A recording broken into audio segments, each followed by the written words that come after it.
Olá pessoal, tudo bem? Nossa aula de hoje é sobre mecanismos de transferência de calor. Nas nossas aulas anteriores, nós já falamos um pouquinho o que ocorre com os objetos quando há transferência de calor para eles ou deles para um outro local, né? Como aumento de temperatura, dilatação térmica, tínhamos transição de fase, né? Mas até agora nós não comentamos sobre como é essa transferência de calor, como ela ocorre, né? E esse é o nosso tema da aula de hoje. Então, pessoal, antes de mais nada, eu vou relembrar aqui com vocês sobre o que é o calor, né? Então, o calor é a energia que flui entre um sistema e a sua vizinhança devido a uma diferença de temperatura entre eles. É energia em trânsito desde que haja diferença de temperatura, né? Os mecanismos de transferência de energia para que o calor possa fluir entre sistemas são três mecanismos. O primeiro é a condução térmica, o segundo é a convecção e o terceiro é a radiação. Então, eu vou começar falando aqui do primeiro mecanismo, que é o mecanismo de condução térmica. Então, para isso, pessoal, a gente vai considerar aqui uma barra metálica, né? A gente está falando de condução, então ela ocorre majoritariamente em sólidos, né? Então, eu vou considerar aqui uma barra metálica cujas extremidades estão mantidas em temperaturas fixas diferentes, como um banho de vapor e um banho de gelo, por exemplo, né? Então, a gente mantém aqui uma parte numa temperatura fixa quente e aqui uma parte numa temperatura fixa fria. Tá? Ao longo dessa barra, então, haverá aqui uma redução, né, de temperatura conforme a gente se aproxima da extremidade fria. Se a gente pegar aqui um pedacinho pequenininho dessa barra e cortar esse pedacinho, né, se esse pedacinho tiver um comprimento ΔX, e se ΔT maiúsculo for a diferença de temperatura entre as extremidades do pedacinho, né, um pedacinho está numa temperatura maior e outra extremidade numa temperatura menor, eles terão então o que é chamado de gradiente de temperatura. O gradiente de temperatura é dado pela razão, diferença de temperatura dividido pelo comprimento desse segmento. Tá?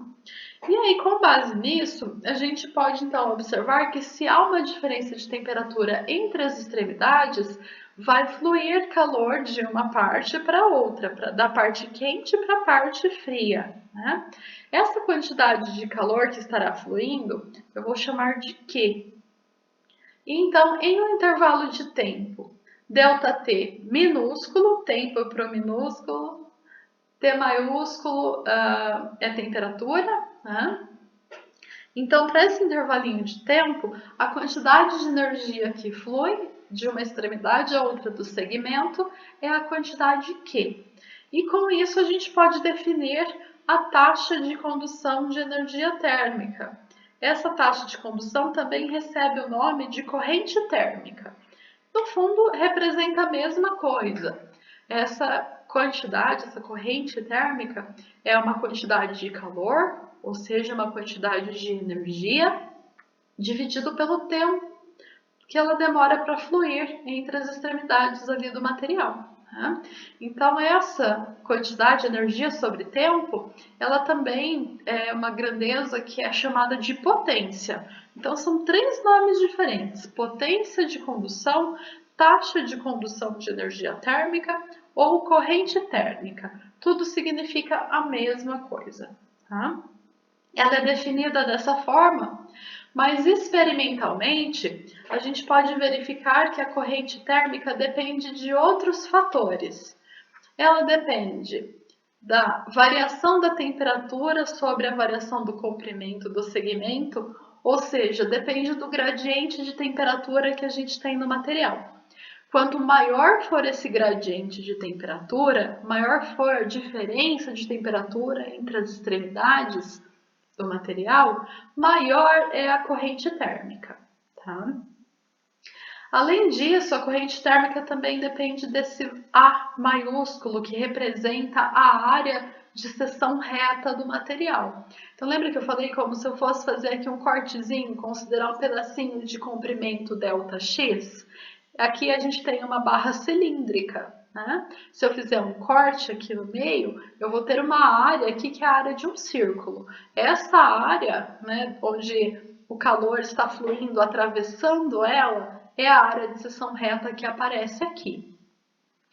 E objetos que tenham o mesmo gradiente de temperatura, a mesma área, mas que sejam feitos de materiais diferentes, eles terão uma condução térmica diferente. Tem materiais que conduzem com mais facilidade e outros têm mais dificuldade em conduzir energia térmica, né?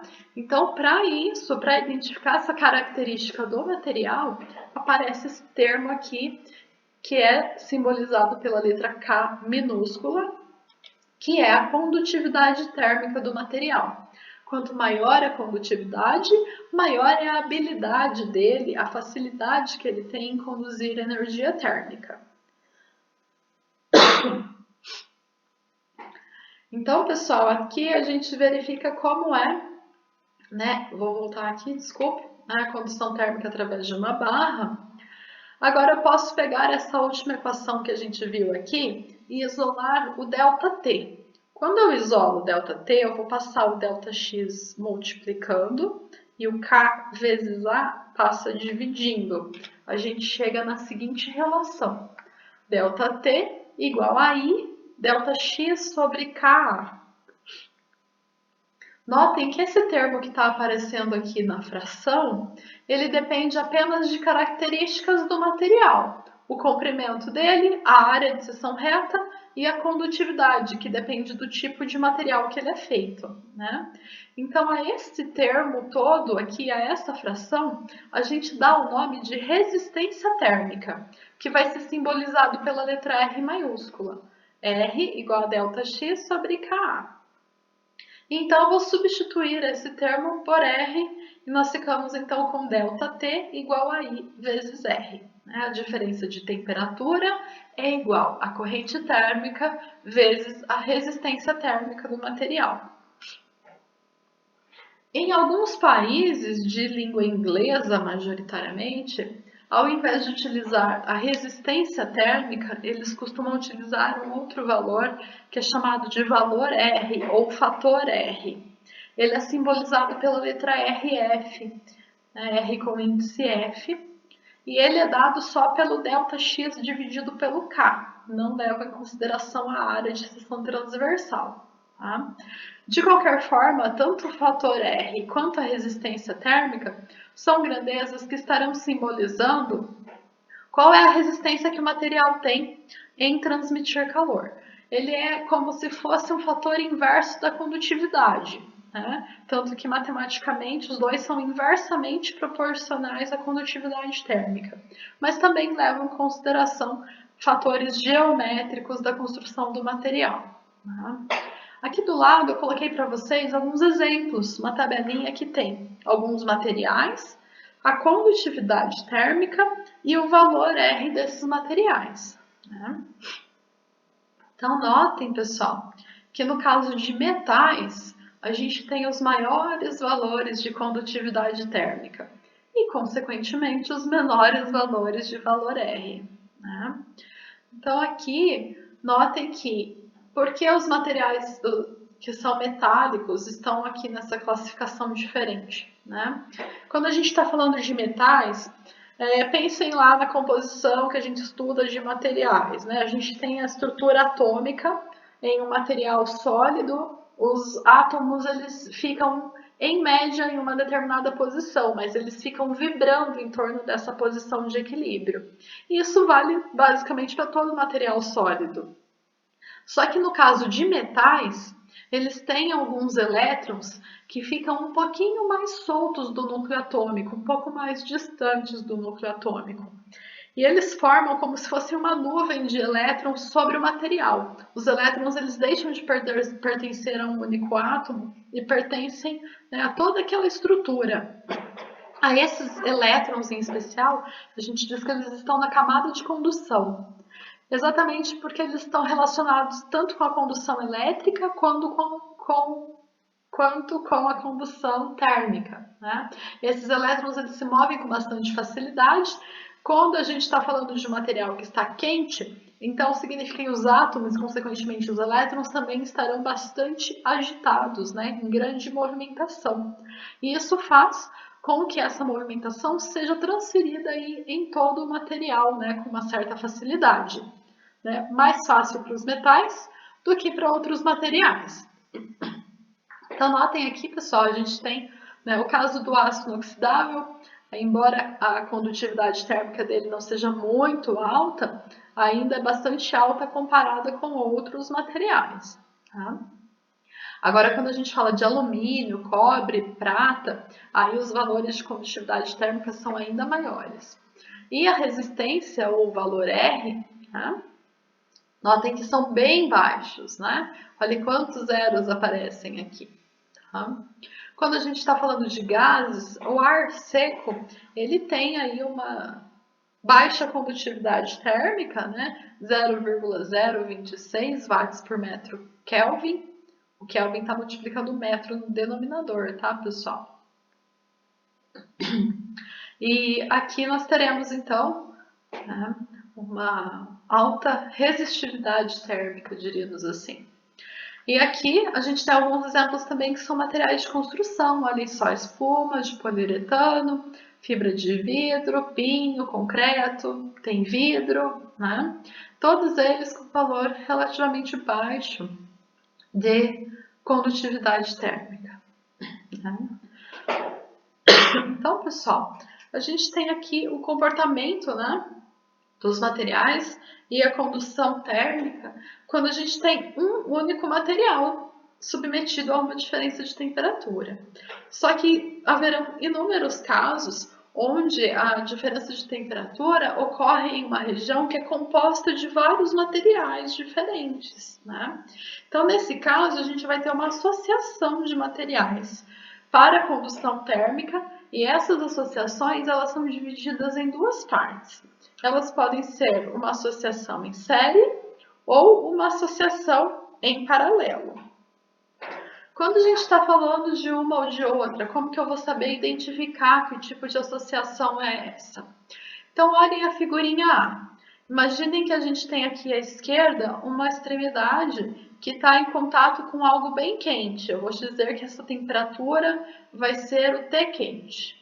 A outra extremidade está numa temperatura que é bem inferior, eu vou chamar de T fria. E notem que essa barra ela é composta de dois materiais diferentes. Aqui no meio a gente tem a divisão, né, indicando um material e outro. Como que o calor flui através dessa barra? Sempre da parte quente para a parte fria. Então, o calor vai fluir através de um material e depois ele flui através do segundo material. Quando ele flui em um material depois o outro, né, isso significa que a gente tem uma associação em série. Agora, observem o caso B. Aqui a gente tem dois materiais lado a lado. Os dois materiais, eles estão aqui com uma extremidade, né, com a extremidade da esquerda em contato com algo quente, mantendo isso numa temperatura T quente, e a direita mantendo numa temperatura T fria. Então, a diferença de temperatura, ela vai ser igual para as duas barras, né? Porém, cada barra, sendo feita de um material diferente, vai ter uma taxa de condução um pouquinho diferente. Né? Então, aqui a gente vai observar cada uma das situações. A primeira é chamada associação em série e a parte B é uma associação em paralelo. O calor flui paralelamente nas duas barras. Então, vamos considerar primeiro o caso da associação em série, essa parte A. Então, notem que por conservação de energia, nós teremos aqui a corrente elétrica constante nos dois materiais. Como que a gente conclui isso? Né? A conservação de energia ela é uma das principais coisas que a gente precisa ter atenção quando a gente está falando de física, seja em termodinâmica, em mecânica, em eletricidade, magnetismo. ótica, qualquer coisa que a gente vai estudar em física, a gente tem que lembrar que sempre haverá conservação de energia. O que isso significa? Significa que a energia pode ser transferida de uma região para outra, ela pode ser convertida de um tipo em outro, mas ela nunca vai ser criada do nada e também não vai desaparecer do nada.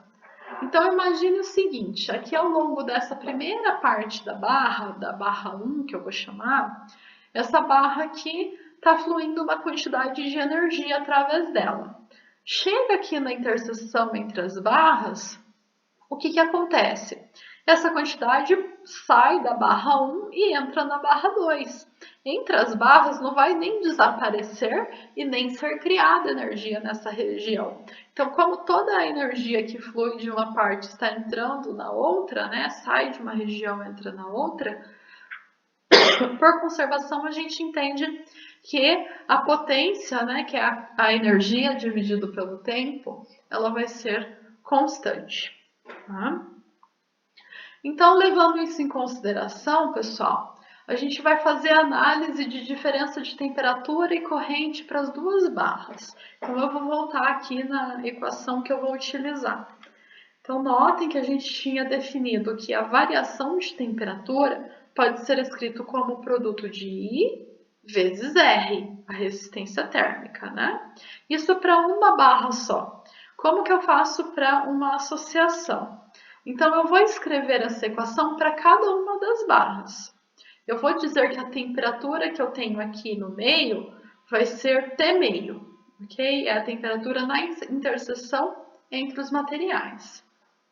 Então, vamos escrever para a primeira barra. A gente tem a variação de temperatura nela, que é T quente menos T meio, igual a I vezes R. O I é igual, só que o R é diferente, a resistência térmica cada uma tem a sua. Então, aqui eu vou chamar essa primeira de R1. Agora, eu vou fazer a mesma coisa para a segunda parte.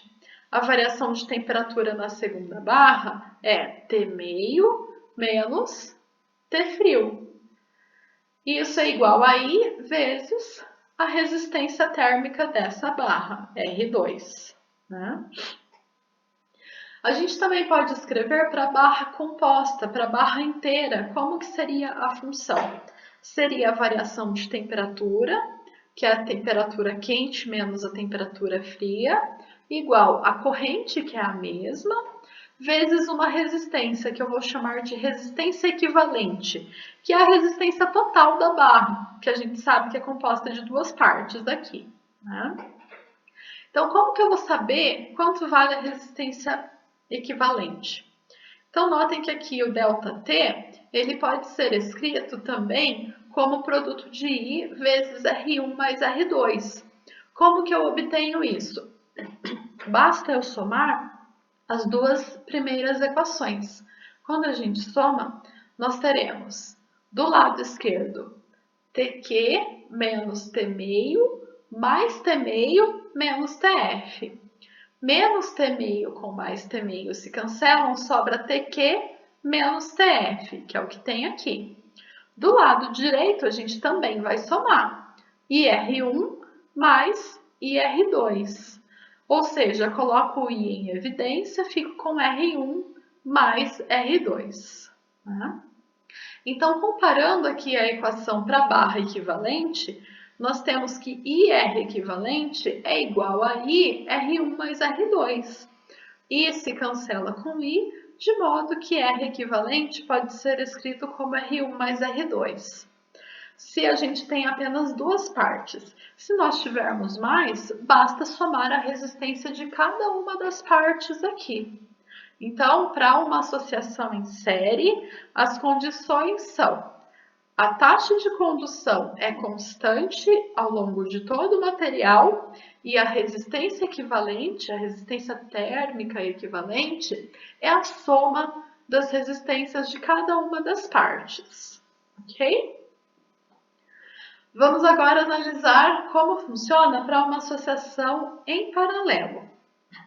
Aqui, pessoal, falei para vocês que as duas barras elas estão com as extremidades na mesma temperatura. Então, a variação de temperatura ao longo de cada uma das barras, o ΔT, é igual, né? É constante. Só que como cada uma é feita de um material diferente, agora a corrente térmica, a taxa total de transferência, né? Ela vai ser diferente para cada uma delas. A taxa total vai ser a taxa na barra 1 mais a taxa na barra 2. Então é isso que eu escrevi aqui, ó. Diferença de temperatura agora que é constante e a corrente total é a corrente na barra 1 mais a corrente na barra 2. A corrente, se eu isolo ela aqui na equação, notem que ela é escrita como ΔT dividido pela resistência. Então, na barra 1, I1 significa ΔT dividido por R1. E 2 é substituído por ΔT dividido por R2. E na barra equivalente, a combinação das duas, nós teremos ΔT dividido por R equivalente. Tá? Então, observando aqui essa igualdade, nós temos o ΔT em todos os termos, eles se cancelam. Então, nós ficamos com 1 sobre R equivalente igual a 1 sobre R1 mais 1 sobre R2 e assim por diante, quantas barras a gente tiver aqui em paralelo, tá? Então, aqui as condições para associação em paralelo, variação de temperatura constante e a resistência equivalente é obtida através dessa equação.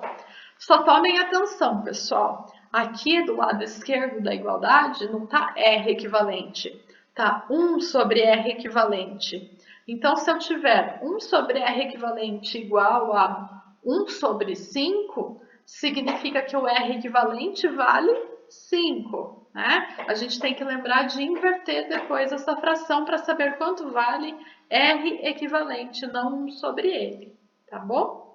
Lembrem-se disso na hora de fazer as continhas. Então, agora a gente já falou sobre condução térmica, né? Tanto em um material simples quanto em materiais associados. Agora a gente pode passar para o próximo mecanismo de transferência de energia térmica, que é a convecção. Então, pessoal, quando eu estou falando de convecção, né, estou falando de um transporte de energia que se dá pela movimentação do próprio meio. Nós falaremos aqui necessariamente de materiais que são fluidos, ou seja, materiais que podem fluir, sejam líquidos ou gasosos. Né? Então, aqui eu coloquei uma imagenzinha para vocês. Notem que a gente tem uma chaleira, pode ser água que a gente tem dentro dessa chaleira. E a gente coloca ela aqui no fogo. Né? A parte aqui está em contato com a chama é a parte que se aquece mais rapidamente. A água que está nessa parte, então ela vai se aquecer, né? Vai ter lá a sua variação de temperatura. E lembrem-se, pessoal, materiais que se aquecem se dilatam, né? Então, aqui nós teremos a dilatação térmica dessa quantidade de água. Ela se expande, ou seja, ela fica menos densa. Materiais mais densos sempre tendem a ficar no fundo do recipiente, enquanto os materiais mais leves, menos densos, eles vão para a superfície. Né? Então, essa água que se aqueceu, ela fica menos densa e acaba subindo por conta dessa diferença de densidade, enquanto a água fria ocupa o lugar dela. Tá? Essa água fria chega numa região que está quente e também é aquecida. E aí, como ela é aquecida, ela também diminui sua densidade e sobe. E toda essa movimentação faz com que toda a água que está numa região mais fria vai ficando cada vez mais quente. Né? E aí, essa movimentação do material é o que faz com que o calor esteja distribuído depois em toda a água que está dentro aqui da nossa chaleira. Né? Notem aqui, a gente também tem um exemplo dessa movimentação, né? A chama aqui embaixo e aqui notem que o material aquece e sobe, enquanto o frio vai descendo, fazendo essa movimentação. Aqui é um exemplo, pessoal. A movimentação não é tão simplificada, não são apenas círculos, tá? Então, aqui a gente tem que entender como ocorre o processo, mas a gente não vai tratar a convecção matematicamente. as equações de convecção, elas são bastante complexas, tá? Tanto a temperatura depende da densidade do fluido, quanto a densidade depende da temperatura. E essa movimentação, além de depender dessas duas grandezas, também depende até mesmo do formato desse recipiente no qual o fluido está. Então, elas são completamente difíceis de trabalhar, não é coisa que a gente resolve na mão, tá? E aqui, então, a ideia é simplesmente entender como ocorre esse processo. Vamos falar de um exemplo prático de convecção. Vou colocar um ar-condicionado na minha casa porque está muito quente. Finge que é verão em Guarapuava. Né? Então, se eu vou colocar aqui no quarto que eu tô um ar-condicionado, eu vou colocar ele, será que numa parte alta da parede ou em uma parte baixa? Será que isso influencia na quantidade de energia que a gente vai gastar? Influencia sim, pessoal. Quando a gente coloca um ar-condicionado na parte alta, a parte alta é onde está o ar quente, né?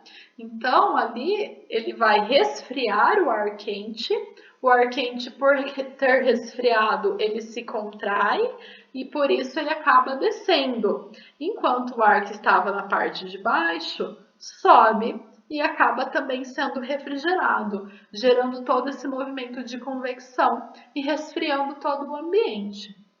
Se a gente colocasse o ar-condicionado na parte de baixo, onde a sala já é mais fria, a gente ia ter uma parte de baixo muito gelada, mas na parte de cima do ambiente ainda ia continuar a quantidade de ar quente, porque aquele ar quente não tem por que descer, né? Para ser resfriado. Ele é menos denso, ele tende a ficar na superfície. Então, por convecção, fica claro que a gente deve colocar um ar-condicionado na parte mais alta da sala. E aí pensem também como seria no caso de um aquecedor, que agora para nós é mais conveniente, né? Será que eu coloco o aquecedor na parte de cima ou na parte de baixo da parede? Né? Na hora de aquecer, pessoal, a gente precisa aquecer o ar frio, né? Então, onde está o ar frio na sala? Na parte mais baixa. Então, a gente tende a aquecer esta parte de ar que está mais fria, ele aquece, sobe, a parte de ar que estava em cima acaba descendo, de modo que ela também vai ser aquecida, gerando o processo de convecção, fazendo com que essa temperatura se distribua por todo o ambiente. Tá? Então, essa é a ideia do processo de convecção. Vou tomar uma água antes de passarmos para o próximo.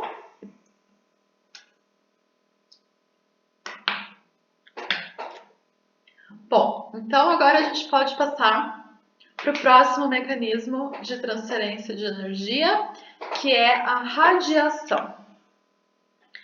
Todo objeto, todo corpo, toda matéria, ela tanto emite quanto absorve radiação eletromagnética. Mas o que é uma radiação eletromagnética? É uma composição de campos elétricos e magnéticos que se retroalimentam. O campo elétrico alimenta o magnético e o magnético alimenta o campo elétrico, de modo que ele se propaga como uma onda, mas se propaga independente de ter matéria, ele possa se mover de uma região para outra. Tá?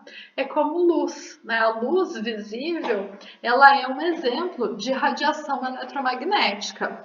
A gente divide a radiação eletromagnética em faixas de frequência que nos convém, mas né, existe aí uma ampla gama de radiação. A gente pode, por exemplo, citar aqui a luz visível, né? Tem uma gama de frequências ou comprimentos de onda que a gente enxerga.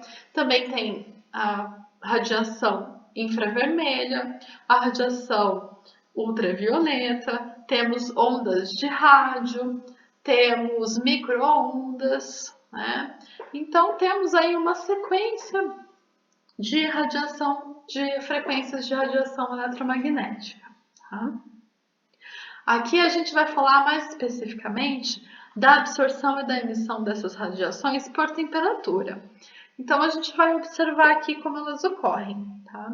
A radiação, né, ela tem uma potência que é colocada através dessa equação, que é a lei de Stefan-Boltzmann.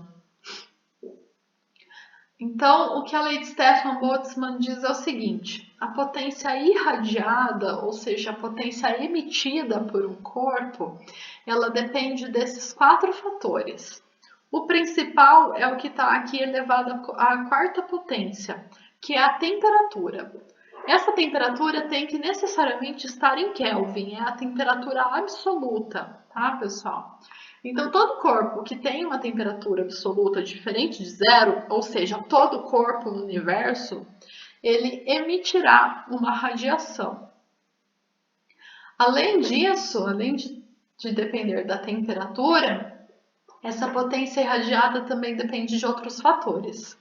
O primeiro fator que eu vou colocar aqui para vocês é esse fator A maiúsculo, né? Ele é a área de seção transversal do objeto que está, seção transversal não, desculpa, a área da superfície do corpo, né? A área superficial do corpo. O que isso significa? Área superficial, né? Parece estranho. Então imaginem um cubo, né? Um cubo é composto por faces que são quadradas. A gente poderia calcular a área de um quadrado? Sim, só que o cubo ele tem uma área total que é a soma da área de todos os quadrados que formam a superfície, né? Então seria a soma de todos os quadrados do cubo. Essa é a área superficial do corpo. E é a emissividade do material. Tá? Essa emissividade é uma grandeza adimensional, ela não tem unidade, ela apenas varia de 0 a 1, sendo que a emissividade igual a 1 representa a maior emissividade possível, a maior habilidade que um corpo tem em emitir radiação eletromagnética. E sigma é a constante de Stefan-Boltzmann, que vale 5,6703 vezes 10 a menos 8 watts dividido por metro quadrado, Kelvin a quarta. Então, essa potência é a emitida por um corpo, mas os corpos também absorvem energia, né, em termos de radiação eletromagnética. Qual é a potência absorvida? Ela é dada por essa equação que está aqui embaixo. Notem que ela é muito semelhante à potência irradiada. A diferença está aqui no T, né? No caso da potência irradiada, a temperatura é a temperatura do corpo que está emitindo radiação. No caso da potência absorvida, esse T0 representa a temperatura do ambiente no qual o corpo está inserido. Então, por exemplo, eu estou aqui em uma sala. Eu tenho uma temperatura, eu emito potência de radiação eletromagnética dada pela lei de Stefan-Boltzmann. A potência que eu estou absorvendo, ela depende aqui da temperatura da sala que eu estou. Né? Então, esses outros parâmetros são equivalentes ao que a gente tem na primeira equação. Então, notem que como a gente tanto perde quanto ganha energia, né? A gente irradia e a gente também absorve energia radiante, nós teremos o que é chamado de potência líquida irradiada, que é a potência que a gente emite menos a potência que a gente absorve. Então, a gente coloca aqui em evidência a emissividade, a constante de Stefan-Boltzmann e a área superficial do corpo, e ficamos com aqui a temperatura a quarta menos a temperatura do ambiente a quarta. Essa é a potência líquida irradiada. Tá? Quando a gente tem um corpo que tem uma emissividade máxima, que é essa emissividade igual a 1, a gente vai dizer que esse corpo é um corpo negro. Tá? Ele é definido como um corpo que absorve toda a radiação que incide sobre ele e que tem a emissividade igual a 1.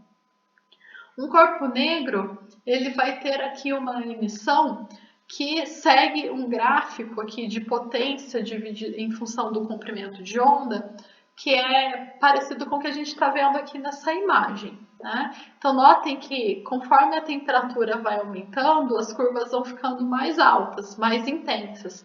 A gente tem uma maior potência sendo emitida. Só que, além disso, notem que o máximo, o comprimento de onda máximo da radiação emitida, ele também muda com a temperatura, né? Então, aqui a gente tem a região da radiação eletromagnética visível, aqui a região do ultravioleta e aqui a região do infravermelho, né? Quando a gente está falando de umas temperaturas mais baixas, o máximo que nós teremos aqui, né, a maior potência vai ser no comprimento de onda aqui no infravermelho. Aqui na frente, o comprimento de onda maior. Conforme a gente vai aumentando a temperatura, o comprimento de onda vai ficando cada vez menor e chega aqui na região do visível, né? Atravessa inclusive o visível para temperaturas muito altas, chega na região do ultravioleta. Esse comprimento de onda é dado pela lei do deslocamento de Wien, que é essa equação aqui. Basta a gente dividir 2,898 milímetros vezes Kelvin pela temperatura em Kelvin, ok? E isso fornece para a gente qual é esse comprimento de onda aqui do pico de emissão de radiação eletromagnética. Quando a gente tem temperaturas aí inferiores a 600 graus, mais ou menos, praticamente toda a radiação vai ser na região do infravermelho. Então não vai ter quase nada de luz sendo emitida no visível e a gente não consegue imaginar. É o que acontece com a gente.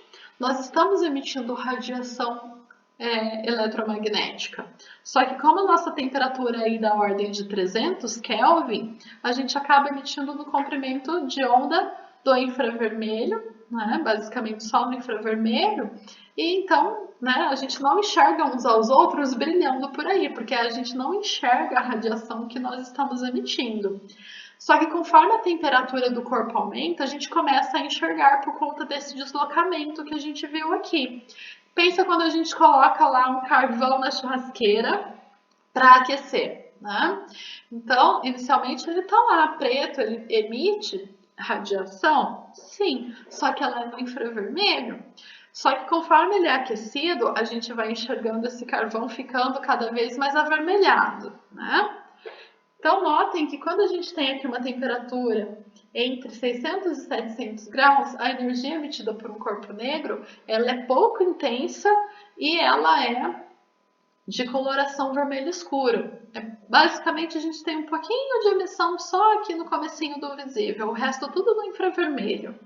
E conforme o aumento da temperatura vai ocorrendo, o objeto vai ficando com um aumento de potência, emite uma luz cada vez mais forte, né, e mais visível, até que chega ao ponto de ficar um branco ofuscante para nós.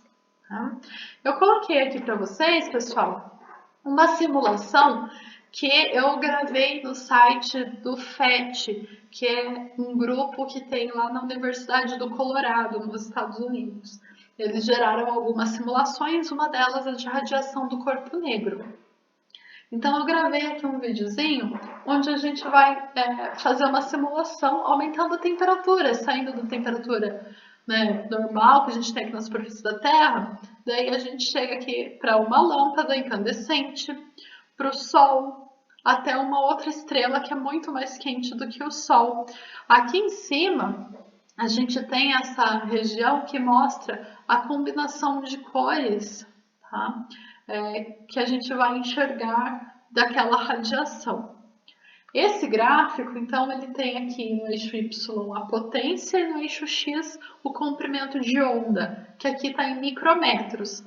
Lembrando, pessoal, 1 milímetro é 10 a menos 3 metros, 1 micrometro é 10 a menos 6 metros e 1 nanômetro é 10 a menos 9 metros. 1 nanômetro é como se a gente tivesse pegado 1 milímetro e dividido em 1 milhão de partes. E essa partezinha tão pequenininha equivale a 1 nanômetro, ok? Então, notem que aqui, eu vou começar a colocar o vídeo para vocês, tá? Eu estou mostrando então como que funciona essa simulação. A gente pode habilitar valores que mostram então aqui qual é a intensidade da potência. Eu posso marcar a parte de identificação que mostra a região do infravermelho, ultravioleta e visível. Né? À esquerda do visível a gente tem o ultravioleta, à direita, né, depois do vermelho vem o infravermelho. A gente pode fazer um ajuste de escala para o gráfico de acordo com a intensidade que vai aparecer ali. E então eu posso aumentar ali, ó. Vou começar a aumentar a temperatura para de uma lâmpada. Ó, precisei fazer um ajuste de escala. Olha a potência subindo. Além da potência estar subindo, notem que o deslocamento do máximo foi aqui começando a se aproximar do visível, mas ainda está no infravermelho. No caso de uma lâmpada, a gente tem bastante intensidade no visível. Olha só, grande intensidade no vermelho e baixa ali na região do azul, mostrando ali uma luz mais amarelada, alaranjada. Né? Depois, né, que a gente tem, olha só, estou mostrando ali a luz, vou ajustar a escala para que a gente possa subir mais a temperatura e chegar na temperatura do Sol. Continuamos com a potência subindo e ainda o máximo se deslocando, né? Olha só, está chegando ali o Sol perto de 6.000 Kelvin, né? Olha onde está o máximo agora, perto do verde, né? A gente tem bastante potência sendo emitida tanto no violeta até no vermelho, toda a região visível. E essa combinação é o que a gente enxerga como uma luz branca. E eu posso ainda aumentar, tem uma outra temperatura que é da estrela Sirius A. Olha só, eu vou aumentando a temperatura, aumenta a potência e se desloca. Quando eu chego lá na temperatura da estrela Sirius A, né, a gente tem ali um comprimento de onda máximo que está na região do ultravioleta. Como a maior potência está na região do azul e tem pouquinho emitido no vermelho, a gente vai enxergar uma luz mais azulada para essa estrela. Tá? Então, de acordo com a luz emitida por um corpo, a gente consegue identificar a temperatura. É assim que é identificada a temperatura de algumas das estrelas, né, que a gente consegue observar. Tá? Então, pessoal, essa é a parte de radiação. Terminamos aqui os mecanismos de transferência de calor. Tá? Depois eu vou postar para vocês um outro vídeo no qual eu vou resolver alguns exemplos sobre os mecanismos de calor. Tá? Então, eu espero postar amanhã esse vídeo. Tá? Até lá então, pessoal. Bons estudos!